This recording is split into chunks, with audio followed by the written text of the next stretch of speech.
సమావేశం ఏమిటంటే ఇటీవల కాలంలో విశాఖపట్నం నోవాటెల్ హోటల్లో టూరిజం పారిశ్రామికవేత్తల సమావేశంలో ఈ మన శాసనసభ స్పీకర్ గారు అయ్యన్న పాత్రుడు గారు మీడియా మిత్రులకు నా యొక్క నమస్కారములండి.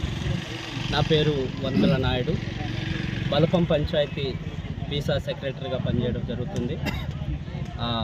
మొన్నటి దినమున స్పీకర్ అయ్యన్న పాత్రుడు గారు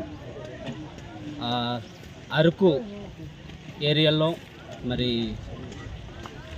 డెవలప్మెంట్స్ కోసం మాట్లాడుతూ 1/70 యాక్ట్ రద్దు చేసేస్తే గిరిజన ప్రాంతంలో డెవలప్మెంట్ అనేది జరుగుతుంది, దానివల్ల గిరిజనులకు అనేక రకాలుగా ఉపయోగాలు కలుగుతాయి, ఉద్యోగాలు కలుగుతాయని మాట్లాడడం ఎంతవరకు సమంజసమని ఈ సభాముఖంగా మేము అడుగుతూ ఉన్నాం.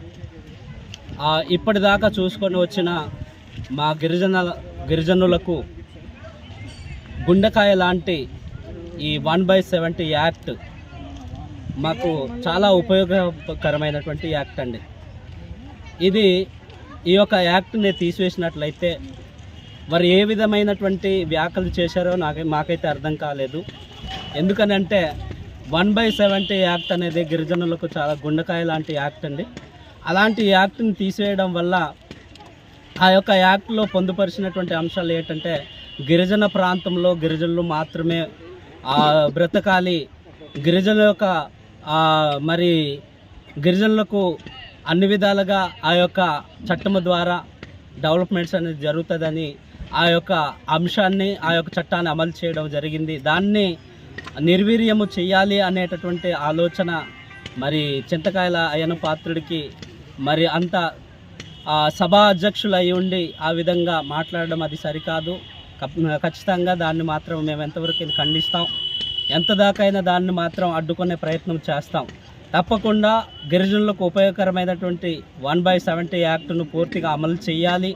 చేయనిచో మరి తీవ్రంగా గిరిజనుల తరపున గిరిజనులమైన మేమందరము కూడా వ్యతిరేకిస్తున్నాం దాన్ని. కాబట్టి ఈ మాటను మాత్రం ఖచ్చితంగా వెనక్కి తీసుకోవాలి. వెనక్కి తీసుకొనిచో మేము ఎంత దాకా వెళ్ళాలంటే అంత దాకా వెళ్ళాల్సిన పరిస్థితి వస్తుంది. కాబట్టి దయచేసి మరి సభా అధ్యక్షులుగా ఉన్నటువంటి చింతకాయల అయ్యన్న పాత్రుడు ఈ మాటను మాత్రం ఖచ్చితంగా వెనక్కి తీసుకోవాలని బలపం పంచాయతీ గిరిజనుల తరపున మేమందరూ కోరుకుంటూ సెలవు తీసుకుంటున్నామండి.